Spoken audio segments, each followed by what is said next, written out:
చూడండి ఫ్రెండ్స్, చేను ఎలా ఉందో. ఒక కోత కోసాము, ఇంకో కోత కోయడానికి ఉన్నాము.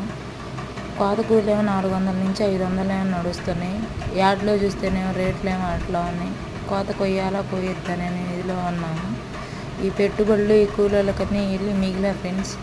మీలో కూడా ఎక్కడొకళ్ళు రైతులు ఉంటారుగా. రైతుల బాధ రైతులకే అర్థమవుతుంది కదా. చూడండి ఫ్రెండ్స్, చూడండి ఒకసారి. మందులకి ఏంది, కూలోళ్ళకి ఏంది, ట్రాక్టర్లకి ఏంది, ఇవన్నిటి పోగా మిగులుతాయి అంట. రైతు అనేవాడు బతికేది లేదా? ఏదైనా కానీ రైతులకు ఉత్సాహం ఉంటేనే కదా. ఈ సంవత్సరం అయితే వచ్చే సంవత్సరం ఎవ్వరు వేయరు. ఇంకా మిరప చేను అంటూ ఎవరు వేయటానికి ఇష్టపడరు. ఈ 7 రేట్లు ఇంకా ఉంటే ఇకపై ఇంకెవరు వేయటానికి కుదరదు. వేయరంటే వేయరు. పెరుగుతాయో పెరగో చూద్దాం.